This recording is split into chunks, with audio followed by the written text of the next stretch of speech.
Hey guys, Era Worksheet here, and I wanted to make a quicker follow-up to my last video. Still have the idea that I was talking about, where someone uses principles in my video to make a roster for a tournament, but that is still in the works. However, today was the Perfect Team Championships, yes, and a couple of things happened today. So first off, I made the round of 16 with a team. I also will take a look in here. I randomly entered the tournament lab on my PAX only team, which is a really odd environment. Historical format, 1908, no DH. And I ended up getting second place. Basically going with the best cards I could find on my PAX only team. This Heinsohn has not fired. It's been available for quite a while. It's been in Quicks. So what I'm going to do, I'm going to do exactly what I did with the tournament lab earlier. I'm just going to go in and make a tournament roster for this format. Now, obviously, there was a lot of luck getting that far in the tournament, but I think it can kind of communicate both how you build a roster really quickly without having all the information available, just kind of knowing the fundamentals of the game, and talk about historical format. And I can't talk about the historical format without talking about this worksheet that I have available. I'll put the link in the description. It is a good start if you haven't done historical tournaments before. It's a really good place to start with. So 1985, this is what the tournament was for the PTCS. So this is kind of what we were looking at. Hits are up a little bit, mostly singles and triples, but all the triples you lose in doubles. Home runs are down, stolen bases are up a little bit, but walks are about even, and strikeouts are down. So you can see for pitchers, pitchers are having a really good time in this era. They do pretty much everything a little bit better. And this is compared to modern era. We talked about the tournament lab earlier, which was 1908, which is in the dead ball. Obviously, there's no such thing as a home run. I think I had multiple pitchers just not give up home runs. There's more balls in play. Strikeouts don't happen. Strikeouts are halved. Walks actually are down in this era. And doubles are down, but single or triples are up, and actually hits in general are down. A lot of these guys are getting on base through errors, and that's eating up a lot of hits. Well, this is my team that went all the way to the finals. We lost to a very good Mac Jacks here, veteran PT player, I believe constantly contending in tournaments in Perfect Team. So no shame in losing to Mac Jack, no shame in making the finals in a weekly tournament. These three are kind of the big three of cap tournament cards, and they also happen to fit this format perfectly. You can see they pitched well over 100 innings on Roberts and Haddix and gave up 0 home runs in this tournament. So home runs don't happen, and it really worked out. The reason they are very good, we talked about in the first video just on what ratings are good. EBABIP and control tend to be pretty good, and that's really all you need in this era. There's no home runs, the strikeouts are cut in half, you got a 3.4K per 9 on a 79 stuff here. So really just don't walk guys and get outs on balls in play, and that's really what you need. The other thing is these guys play up pretty much in every format, and they're so cheap compared to a lot of caps that it's worth those few extra home runs over trying to run someone like the Diamond Grinky that is pretty much as good as they are with BABIP and control, but also prevents more home runs. So you're saving a lot of points by running these guys, and they're fairly effective in all sorts of cap formats, all sorts of historical formats. So these three, they're also really cheap, despite the fact that a lot of the tournament meta is built around them. Robin Roberts, yeah, his L10 is 4.9K, but he's a mission reward. You buy the bronze build a lineup card, and then you complete the mission. It's pretty cheap, and you have him. McNally, pretty cheap, 40 points. Haddix is a mission reward as well. I want to say one of the Pirates live mission rewards. So not only are they very, very good, they're very accessible. In terms of the relievers I went with, this is a cap tournament. If you don't know what a cap tournament is, I could only spend 1908 on my players, and unrostered spots count as 40. So when I say overall is a social construct, overall has two meanings. Does a card qualify for the tournament you want to qualify for? And how many points does it take away out of this cap here? Okay? So in this instance, I say a cap, unused roster spots are worth 40. Well, in this one, they're worth 60 because this is a bronze floor cap. So it has to be at least a 60 overall. You'll see I'm running quite a few 60 overall pitchers here. I'm running some 60 overalls down here as well. And the max is a 94, a low diamond. So it's all listed up here. Only cards rated bronze or higher are allowed on the active roster. Only cards rated low diamond or lower are allowed on the active roster. That is 60 to 94. The tournament has a card value cap, salary cap. Unused roster spots count like a minimum value player, 60. In 1908, there's no home runs. Triples are kind of important. Stolen bases happen. But we'll actually see. I did end up turning off stolen bases. Walks happen. Not as much as they do in the current game, but they do happen. And strikeouts don't happen. And there's a ton of errors. So what that means, down here, I have, for hitting notes, only batting ratings that matter are BABIP and I, gap a little bit.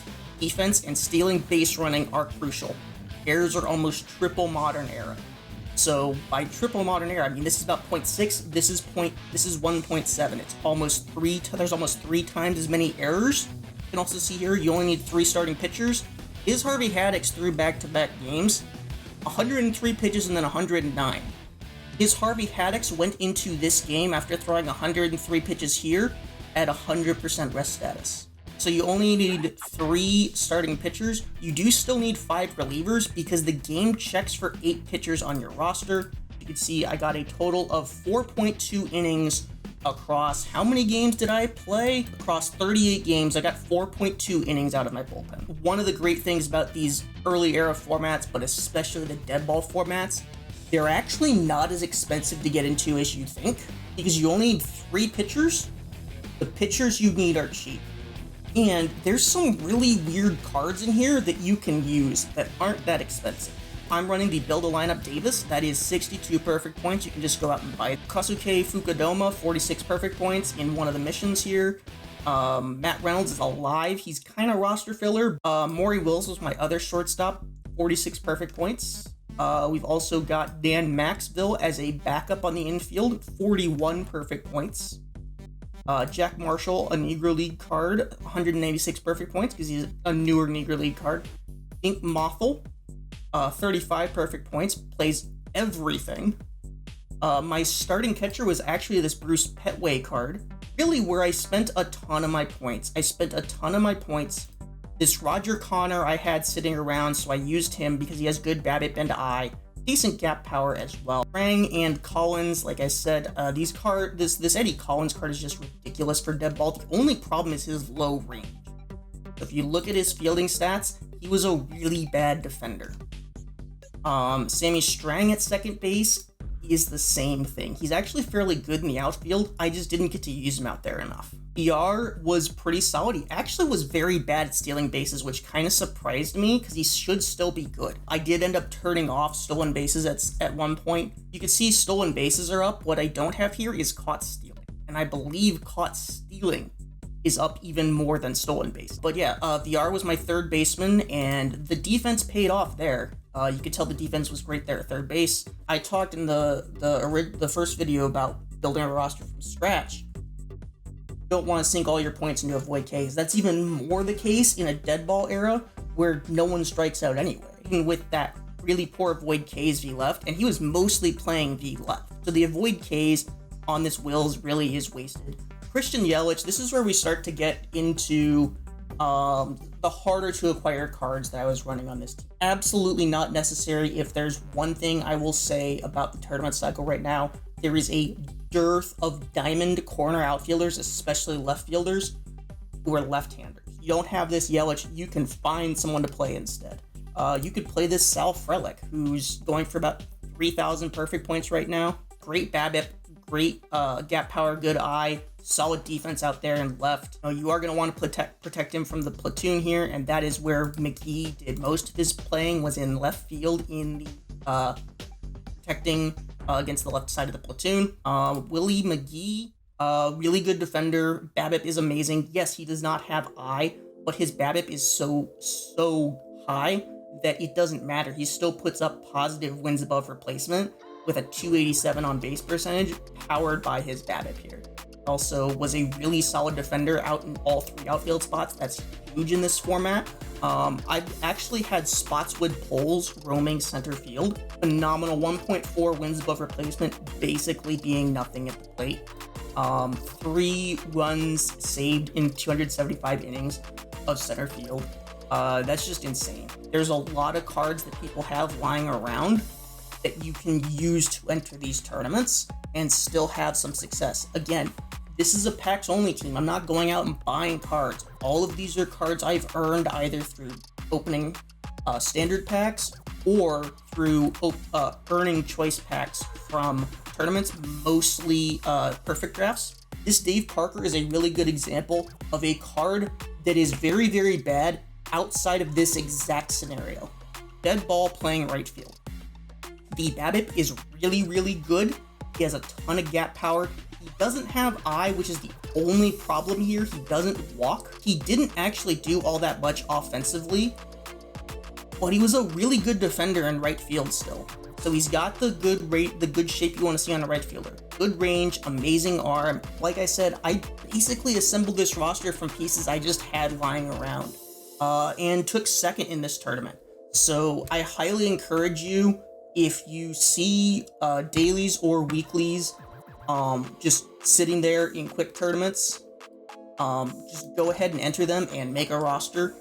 I have won so many packs, so many choice packs and rewards off of doing that. Let's talk about the Heinsohn Playground. I don't know what era this is, so only cards from 1999 and up, cap of 1777, and tournament settings of 1977. So we'll plug 1977 in here. So we want 9 pitchers, 5 starters, and 4 relievers. Now I have 16 batters listed here. That adds up to 25 instead of 26, and I think that's just I got lazy and just started copying numbers down and didn't actually make sure it all added up to 25. Another thing to note, this was made for 23. This was made before pitching BABIP was a thing and does not take that into account at all. Yeah, 17 batters, 9 pitchers. And we're gonna want some defense here. Errors are up a little bit, but mostly because balls in play are up. Hits are up, sorry, I thought that was doubles. Hits are up, singles are up, doubles are down, triples are up, but not enough to make up for the difference here, so you have more singles. And power is essentially the same. Walks are essentially the same, and strikeouts are very similar to what we are seeing now. They are down about 2 per game, but that's not as extreme as the dead ball era. It's very similar to live, but strikeouts don't matter as much. Now, the other big thing on this one is only cards from 1999 and up. So all 3 of those cards I mentioned, the 3 that are core of the cap format, McNally, Robin Roberts, and what's his name? Harvey Haddix, I don't believe any of them qualify for this term. This is another trick that I use to make sure I don't accidentally sell a card that's on my roster. Whenever I'm doing roster building, hide duplicates, and that way, if you hide duplicates, and then whenever you go to sell, you only sell duplicates, you will never sell a card that is on your tournament roster. Usually, I want to look at starting pitchers first, because they are usually the most important. I would be okay with Matt Moore. Not sure how I feel about McKenzie. Rich Harden, yes. What we're gonna run into stamina issues. So McKenzie and Javi, Bill would yes. Do I run Santana? I don't think I do. Giolito, actually. This Giolito card is nuts for bronze. The stuff isn't going to play as well in this historical format, but this card's just really efficient. 29 points for a really good 5th starter is totally worth it. I'm going to drop that Giolito, because I think Attic is better. It's the stat spread here. This was a modern environment. Giolito dominates, okay? He gets full use of his stuff. The control is nice. It's above average. He's okay at home run prevention, and the pitching BABIP obviously really good. The issue is this stuff is pretty wasted and has better control and pretty much the same everything else, and he's 6 points cheaper. That's pretty valuable because I'm gonna stack some pretty costly hitters. So keeping this cost down actually does help. Sometimes skipping on pitchers is a good idea, sometimes it isn't. This Tristan McKenzie card until the live update on Monday, the 10th, I think? Yeah, the 10th. Right now, this card is absolutely nuts with his pitching BABIP and control. After the live update on the 10th, it could change. So now we're going to go to the batters, and I'm going to show my batting ratings. All eligible batters, and I'm just going to sort by overall. And the reason is, I want to see, is there any card here I want to include no matter what? And yes, James Wood, this card is phenomenal. It's one of the best hitters in the game, period. So yeah, anytime you get access to him in a tournament, you probably want to use him. Volpe probably playing second for me in this format. He's definitely on the team, it's just a matter of where. This Pujols is okay, but he's not efficient because he's 100 points and his ratings aren't amazing for a 100. Give you an idea, this is what the chipper card is. This is what the chipper card is at third base. It is significantly better. The Pujols is not very efficient. Gold Chipper does run into the problem. He's a very poor defender, but that bat is so good. Bautista was really, really good for quite a while early on in the cycle because the power I combo was really good before they fixed how BABIP worked in tournaments. He's fallen off quite a bit. Elijah Green, this card is a fairly good option. I'm probably going to want him out there somewhere. Okay, so what are we looking at? We have gonna be first base, and we might want a left-hander to play with him. I'd prefer not to play Wood in center. I don't really have any other good center field options. Let's start looking at center fielders here. We might end up playing offense in center. That's really low range for shortstop, though. Get a lot better range at shortstop, like this Peraza. Vargas, not really a defender over at second base. Could play left. VR could play in this era. He would definitely want to play second base. What VR does. I really rely on this VR way more than I should. But that's what happens when you don't have all the cards. You kind of find cards that you rely on. Is there a better center field option? We can go super cheap and get this Gerard Dyson. We can pay a little bit more and run Billy Hammett. Now I would like two catchers. Oh, my catching options are very limited here. I'm keeping out live catch. I don't have Mathis, I don't have Romo, so I don't have the two kind of cheat codes. Got the points to run Redmond Posey. I think there's better options though, and I think that better option is this Ryan Howard card is nuts. If he doesn't have to worry about striking out, this Ryan Howard card's nuts both. If I had Gold Berkman, I'd probably run Gold Berkman because Gold Berkman is absolutely bonkers V-right. So we're gonna go with Posey both ways. Go with Howard and Mead. Go with VR both ways. I'm gonna go with Volpe both. Peraza both ways. Yelich left. V right. Green V left. Hamilton both. James Wood both. And then Chipper H. You can see here we have 12 players and only one of them is not starting, and that is our backup catcher. There are times where I'll look to platoon catcher. I didn't have the cards to do that this time. So I just went for, let's just get some catching defense out there, get catcher ability behind the plate, and let that be a black hole offensively. Catchers also require the most rest, so we're only getting a little bit of value out of this. If anything, I shouldn't run the Posey, and I should run like Trevino or Ellis, and just spend those points on some other backups that are going to play a little bit. I'm going to go Trevino here. Gives us 55 more points. And this is how I find utility players. I'm going to sort by some ratings and just find cards that look interesting. And the reason I sort by all these different ratings is I just like to look at guys different ways and even seeing them in different orders and then go, oh yeah, this looks yellow, right? So let's see. Babbitt is down a little bit. Home runs are basically the same. Walks are basically plays first, third, and left field. There's only one thing I will say to that. I'm going to use the live Gallo instead. Most models prefer the historical Gallo. I prefer the utility on this Gallo. Obvious Stella card is okay. I ran him into PTS, but I want the defense. Nick Punto, this card's defense is amazing. The bat is not terrible. Punto, and just through those two cards, we have pretty capable backups at every position. Right? We just added 2 cards to the team in Punto and Gallo, and they cover basically everything except center field pretty well defensive. So we've got pretty much everything we need backup-wise done just with those 2 players. Let's talk about Luke Williams. Luke Williams' card is nuts. He plays 7 positions. Plays most of them okay. More of an outfielder than an infielder. He's a very solid utility card who is free in a cap format. He is eligible. He should probably be on your team.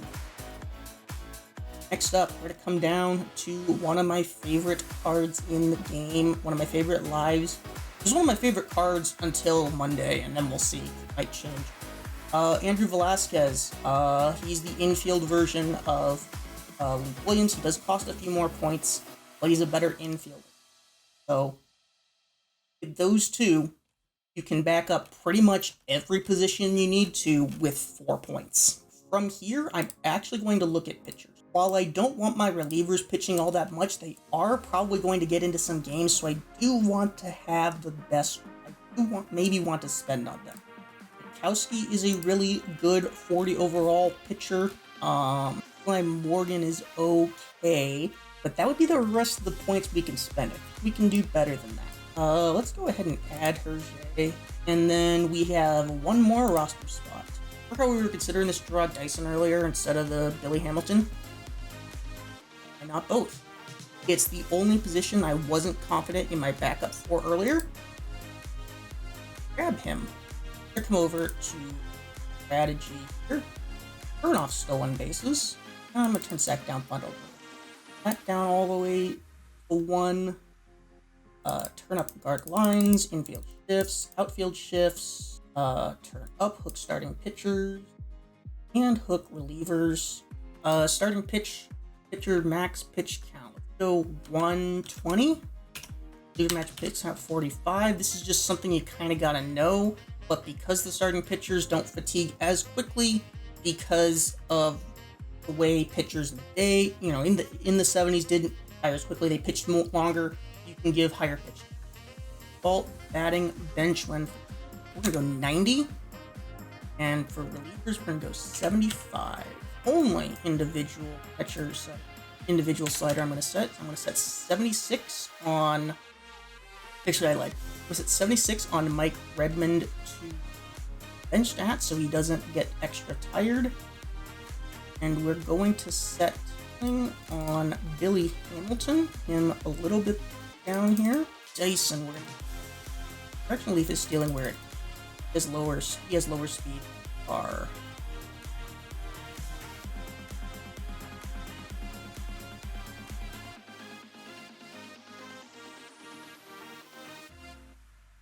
Alright. I'm actually trying to hit and run. 1. I don't really have time to talk about sliders, and I understand it in a way. I don't understand it in a way well enough for me to explain them very well currently. So I'll just kind of generally go over my sliders really quickly. And this is specific to tournament play. A lot of it carries over to league play, but not all of it. Stealing, turn off stealing in tournaments every time. Stealing in tournaments is very, very wonky. Turn off stolen bases here, and then you turn it on for anyone you do want to. Base running, I'm leaving where it is for now. A lot of sliders are best left where they are. Hit and run, I'm turning up just so the ball is in play a little bit more.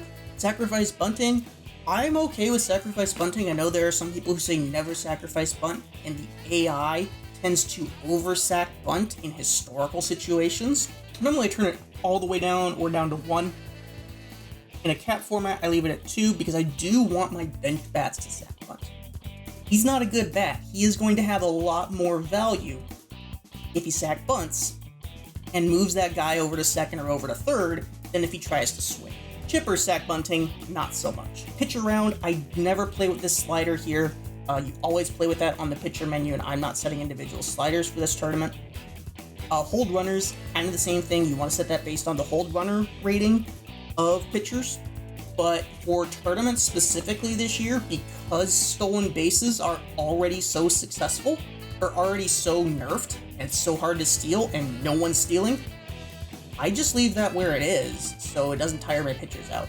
Infield in, corners in, that can lead to more hits. I leave it where they are. Guard lines, you give up more singles, you take away extra base hits. Try and take away those extra base hits, but you are going to give up more hits in the hole, but those are almost always going to be singles because they're going to go right to the outfielder. Infield and outfield shifts, you still want your defenders to be in the best position. So, I skipped over intentional walks. Yeah, you don't want to intentionally walk, guys. That's just putting runners on base. Hooks, just basically how long until the manager says, nope, you don't have it today, you're coming out. So you turn those up and try and get your pitchers to pitch their pitch count. Best way to manage stamina. Pitching matchups, I really don't care. Batting matchups, I do care a little bit. I do have a couple of platoon options here. There's a couple of guys on my bench that are really, really good. If you get a weaker righty in there, you might want to put Gallo in over, like, Billy Hamilton. Pinch hit for pitchers does not matter in this format because there's no pitchers hitting. Pinch hit for position players, I turn that down 1. Again, there are situations where I want to do that. Not very often. Gallo is not better than almost every single batter in my lineup. He's probably my best pinch hitter.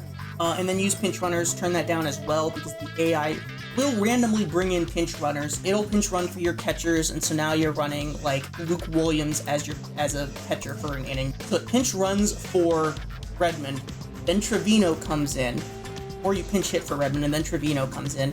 Then it decides it wants to pinch run for Trevino when Trevino gets on. Well, now you don't have a backup catcher.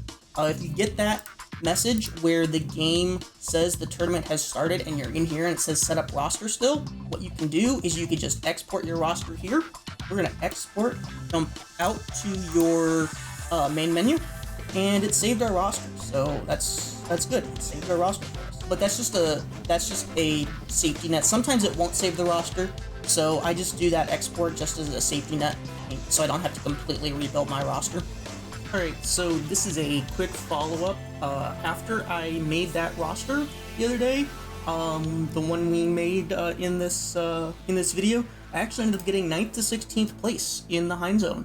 So, even without the best cards on a packs-only team in a weekly tournament that's kinda whaley, needs out-of-the-park era cards, we were still able to compete with this thrown-together team. Just another reminder, or just kind of confirming what I was talking about. You can throw together these rosters pretty cheaply with pretty scattered cards and still do decently well in weekly tournaments and dailies as well.